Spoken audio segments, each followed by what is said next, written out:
Hello, lovely people. I'm Sinead, and welcome to another Craft and Chat. Today, we're going to work on those Christmas vests, or at least one of them.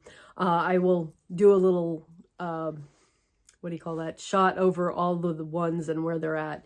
But before I get started on that, I wanted to let you know that that secret I was keeping, well, apparently didn't need to be kept. So Darby of Laughing Gnome is retiring. And I don't know if you have put it together yet, but Mudwood Cottage supplies Laughing Gnome with a lot of the pottery. And they, Joey has been working for Laughing Gnome as an apprentice subcontractor for, I don't know, something like 5 years, maybe more. And we are going to take over the majority of Laughing Gnome's contracts and facilities and equipment, which is a huge commitment and a major change for us because we couldn't do it if Arthur hadn't taken on marketing, doing the farmers markets. It just wouldn't work otherwise. But he has been doing well at the farmers markets. So we feel like we can do this, and Darby feels like we can do this, and he is making the transition as painless as possible. The sweetheart has given us a ridiculously good deal, and but there are still things that we need to do, like acquire business licenses for Seattle and Port Townsend, which we have not had. And also, there's some other insurance and licensing issues that need to be addressed that obviously he wouldn't be covering us anymore. We need to cover ourselves. And so as he continues, he will continue as Laughing Gnome, but doing a more retired level of production on very specific items that he has held in reserve. And the majority of what Laughing Gnome has had as their product line, we'll be doing. And so that's a whole long-winded explanation of what's going on, and that we could really, really use your support right now for making that transition. So if you are in the market to buy anything on the Fairy Rag site, all of the proceeds that we earn from the Fairy Rag site, that includes the Mudwood Cottage items that are there, and the patterns, everything, that all is going to help pay for those costs of, it's like a major move. You've got all kinds of background stuff that you've got to take care of. So it needs funding. And we have, I'm going to admit it here, been living paycheck to paycheck and don't have a lot of extra funds. So any help would be wonderful. Absolutely appreciated beyond measure. So yeah, go over to the website and check out and see if there is something there that would delight your funny bone, or put a little magic in your day, or just you see something that would delight a friend, point them in our direction. All of it very much appreciated. So without further ado, let's get on to those crafts of finishing off those vests. And here they are. Here are the vests. Clouds doesn't have buttonholes yet. There's Joey's with her buttons and buttonholes. That one's completely finished. And Arthur's also completely finished. And you can tell that we have different buttons on each of them. And this one is the one we're going to be working on, my vest. I've got the buttonholes, got to open those up and put the buttons on. So let's get started on that. So first thing I need to do is open up these buttonholes.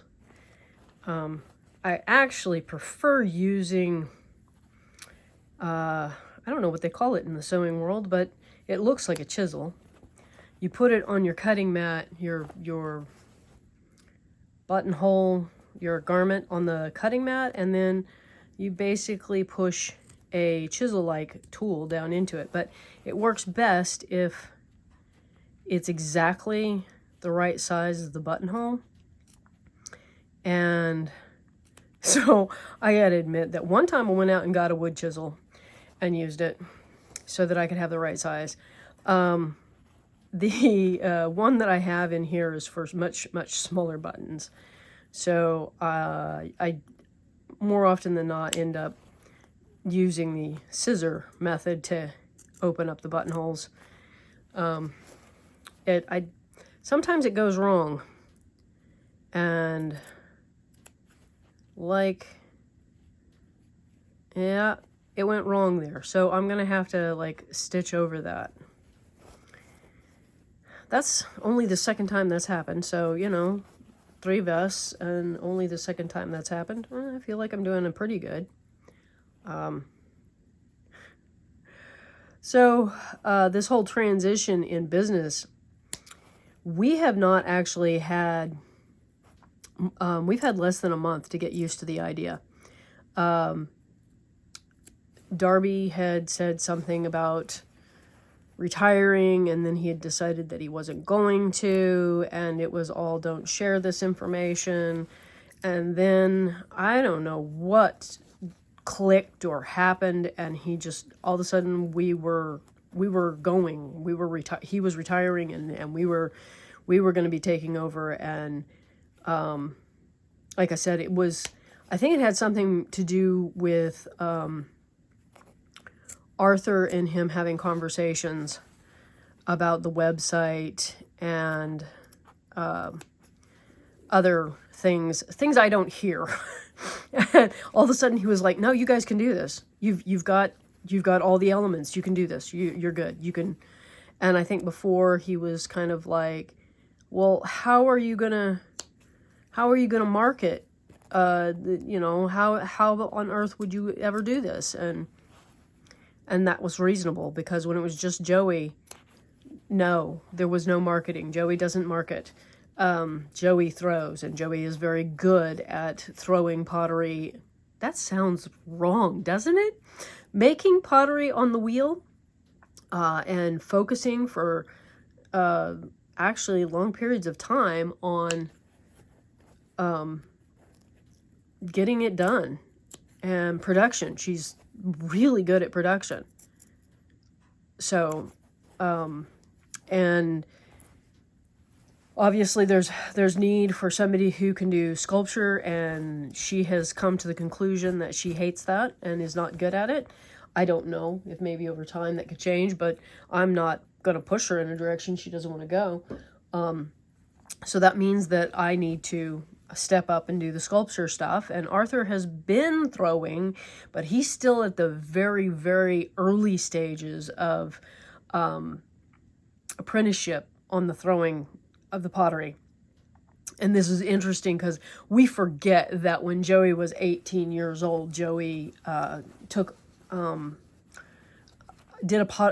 apprenticeship with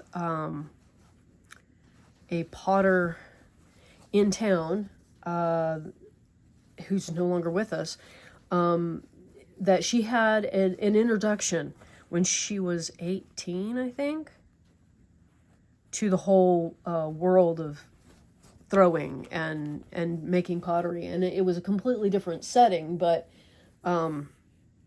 still it was an exposure and an experience. And I think she did that for over a year.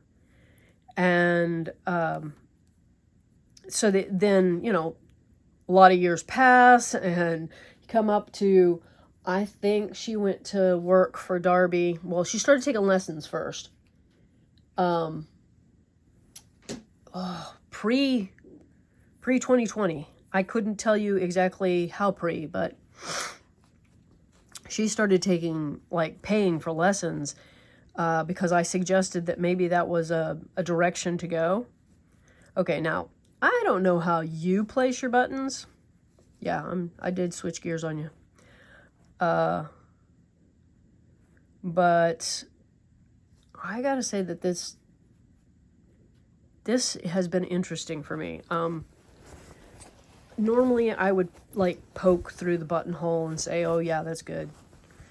But these stripes on here, which are not perfect, we have a lot of curve at the edge, and the stripes don't actually go along the edge of the garment exactly. They're close, but see, it gets whiter down here, the stripe does. So they're not exactly in line with the front, and this red stripe actually gets whiter towards the bottom. So using the stripe as a marker of where you're at and where you're going doesn't exactly work. So I am feeling for the underlayer. And like I said, normally I would line it up, get a feel for where this was underneath, and just take and poke through like that. And that might work. Give me an... Oh, wow. Okay, we need to go further over. On the other two vests, I didn't do it that way. I don't know why, but it just seemed to line up. Well, like I knew I wanted to put my buttons about that far in, and I just kind of gave myself a position where I wanted it to be, and then I just kind of went from there. Lining, just pulling this back and using it as my marker for where my next button went. Maybe I can do that. Maybe we can pull that off again. And this is an interesting pattern. This was true on every single size. Where you cut this off here, it's down, I mean, it's up above where this ends, and I do not know how that happened except seam allowance. It's got to be that when you take the seam allowance out after cutting off the underlay. Anyway, I'm going to modify this pattern again before I use it. I don't like how that's looking. I get big fancy buttons. So back to Joey's apprenticeship, or it actually started as just taking lessons. She did ask Darby if he wanted an apprentice, and Darby said no. He had several, and he was not interested.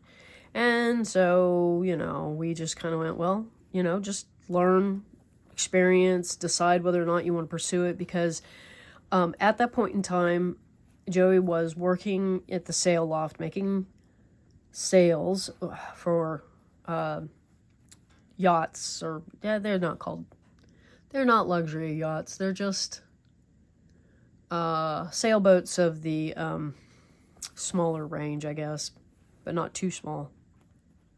Anyway, and the Dacron has never been a great exposure for Joey. She chronically have colds all the time, and we knew that there needed to be a career change, and the sail loft was changing hands, and it was moving to a new location, and the new location wasn't a good choice for Joey. And Joey has the same chemical sensitivities. They haven't been as overexposed because of the awareness. Because I was sick, they didn't grow up exposed to as much in their, let's see, post 12. I think that's when we kind of ended up off the grid the first time, and trying to figure out how to deal with chemical sensitivities. And Joey has basically grown up being off, aware and avoiding as much as possible. So I'm trying to eyeball this and get it in the same spot as the other one. I'm not sure I'm succeeding. We're trying. It's a little off, that's okay. And I put these buttons where I can't see them. They're behind me. See, so that was part of the deciding, knowing, I actually was surprised that Joey was able to continue working at the sail loft for as long as they did. And because there is a lot of stuff you think that it's all chemical free in some ways, but it's not. Dacron is treated with stuff. Bark cloth, which is the dark red sails, they are beautiful, but oh my goodness, they are full of chemicals. And it's a little overwhelming and can make you really, really loopy if you've got a sensitivity problem. So, like I said, I was surprised that they lasted as long as they did. I think they had a total of 17 years at the sail loft. And we knew that a change needed to happen, and we knew that the chances of finding a work environment that wasn't chemically compromising, because carpeting is so common in so many different environments, even if you're working retail. And, again, we're going off my reactions to the world and knowing that a change needs to be made. And so she, is like, well, I did pottery once. Maybe I'll enjoy it again. Let's go try it. Maybe that's a good choice. And sure enough, it was a good match. And so that started down that trail. But I found it humorous that she has kind of taken Arthur and I along on this journey because, it's been an opportunity for me to try out a different clay than I'm used to. And she is actually... I'm going to do that first. She has actually been kind of encouraging me to do more sculpture and focus it in the dolls or wherever, but just do more sculpture and would love it to be in the redware because that's where our our pottery business is in the redware. And I don't know if you've ever patched a buttonhole, so I guess we're kind of showing you how to do that. So it's been great as far as pushing me to participate in sculpting something that I don't know. I don't know if you get stuck in a rut and with the one that like the first clay you ever try that goes well, or if you, if it's really is, like this is my preferred clay, and that you should your preference from the beginning for whatever clay is the clay that you should use from here on out, or if it's because you don't get the chance to be exposed to a lot of different clays. It's not cheap to explore the world of different clays. And so I actually don't know whether people stick to one type because of availability, or if they stick to one type because it really is the clay of choice.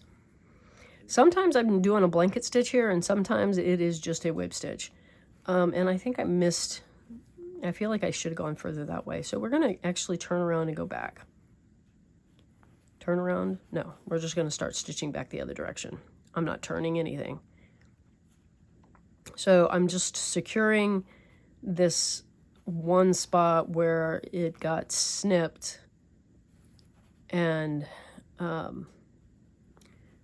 so that so the silk doesn't unravel so badly there, because that's what happens is, like, if you've got a fabric that frays really badly and your buttonhole gets snipped, you're going to experience more of that.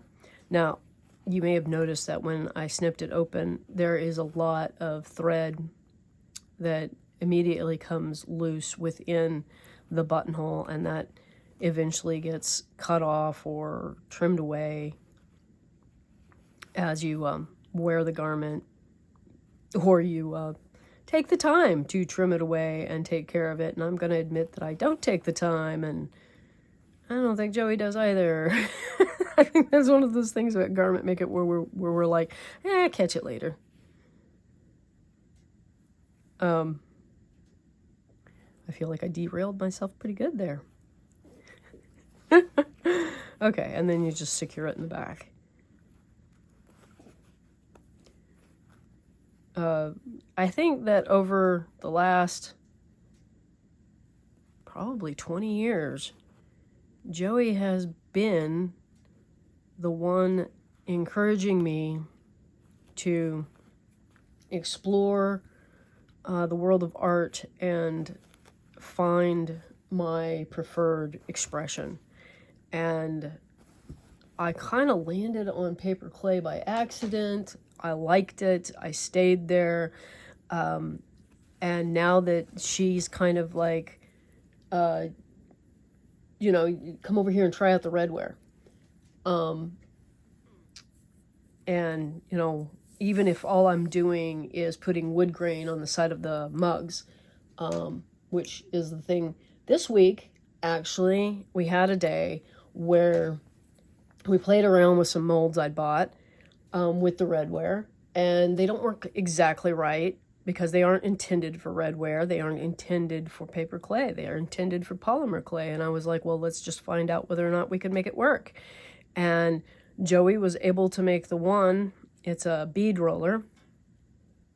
She was able to make it work. It does not work like it's intended, but it works. I mean, she came up, got a bead out of it. And so she had the patience to sit there and work with it. And I was like, no, it doesn't work like it's supposed to. Set it aside and went and started playing with wood grain. She had thrown 4 little tiny mugs. And she did not expect me to put wood grain on those little tiny mugs. But there I was, putting wood grain on the sides of those little tiny mugs. I think I only did one, but maybe I did 2. I did trees on one mug. And nothing. One of the mugs had nothing but a handle. And I applied handles, which is something I've never done before. That was different. So she's just like, here's how you apply a handle, and here's, go forth, explore. And I don't know if these mugs are going to come out because the clay was a little dry, but they just left here to go be fired, so we'll see if everybody survives. It'll be fascinating to see how they come out. And she seems to be really determined to make sure they come out. So, yeah, she's been over there double checking and making sure that my joins were good and going, okay, your wood grain's a little fuzzy here, Mom. Yeah, I didn't even know that you could do this at this scale, but you need to clean the fuzz out or it'll be there. Clean it up, Mom. And, yeah, we just figured out a way to clean it up and thinking about different ways to attack it the next time because we want to do it again. And one of the things that it looks like we're getting in this process of acquiring this is more wheels. And if the space can be made fragrance free where all this takes place, I mean, well, there's a shop in town which is basically a storage unit with electricity and a bathroom that is being used to house the production. It's where Darby has been working out of. Joey has never worked out of there because of the fragrance. And Arthur has spent some time working out of there so that he could get more time with instruction from Darby. I think that as an apprentice, it is best if you can get, watch YouTube channels. If you can get 2 potters to talk to you, you get 2 different perspectives. You get exposure to more methods of doing things, and it is best for learning the trade. And Joey has spent a lot of time with YouTube channels. She did have the advantage of, you know, like I said, the previous Potter when she was 18, and now Darby, and they've all combined to make it easier for her to understand what it is she's doing or trying to do. Anyway, so there's more wheels, and one of the things that I am going to try and do is start throwing the miniatures. Joey struggles with it. It's something, you know, she does. She's been doing. Any miniature pottery you've gotten from me that is thrown came from her. If it's hand built, that's me. So I'm gonna try it. I am gonna see if I can throw the miniatures. I don't think I want to take on the larger stuff, but who knows? I'm not gonna say no way, but she's gonna make sure that I don't lose focus on the dolls. She wants to make sure that I continue to keep that as I don't want to say priority, but a major focus for me. And I appreciate that. I appreciate that so much, that she is willing to make sure that I focus on that to some degree. And she's hoping for more redware dolls. Like, I've got the goblin sitting over here. I've got this idea in mind for a wooden body. And I'm actually trying to work out the engineering on that, on how to best make this wooden body that I want. And how much of it needs to be paper mache or something.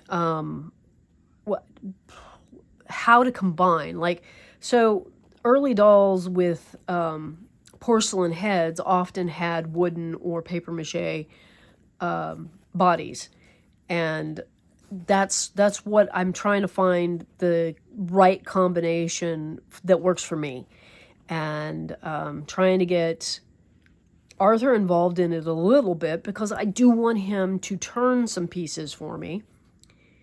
And yeah, so she's sitting there as a, don't forget to stay focused on creating this repeatable, because that's what I want it to be, is a repeatable body, or at least a repeatable process.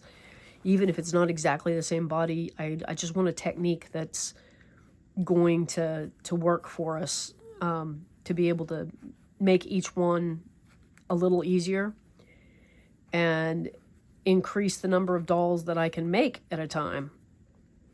Because right now it's few and far between. They are a very slow production, especially with having to do other things. As you know, if you've got multiple focuses of things you have to do, then you don't necessarily get done the things you want to do. Or yeah, that's it. That's the big part right there. I feel like I'm reaching here. Trying not to shift. We got 2 more buttons to go.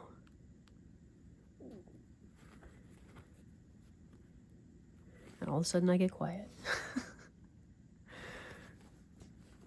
So I have been using this stripe as a way to keep them close to the same spot on the vest. I don't know. I'm kind of thinking that this one's too far this way, but we can always just concentrate more stitches this way and pull it that way.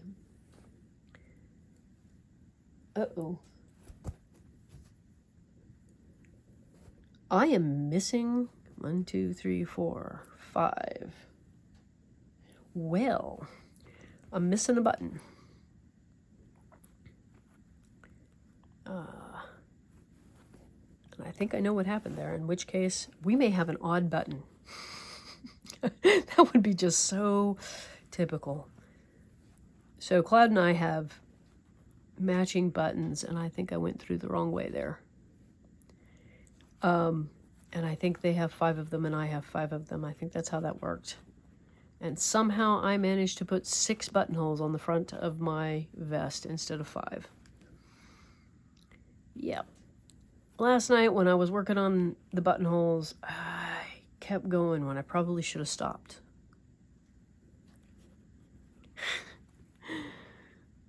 I don't know how often that happens to you, but it's a regular thing. Okay. Nope. Actually, I don't need to pull it that way. So I may have an empty buttonhole.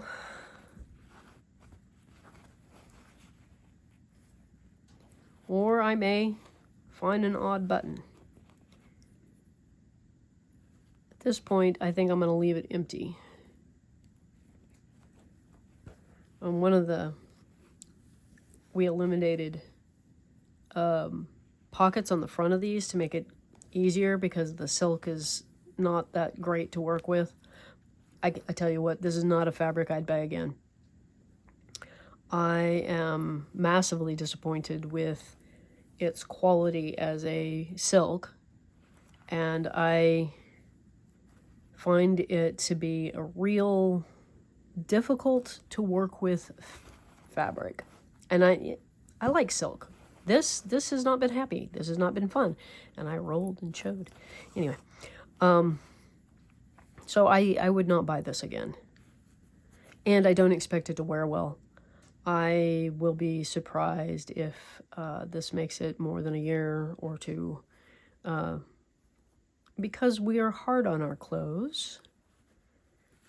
But if Arthur makes it through the market season wearing it every weekend, that's a win.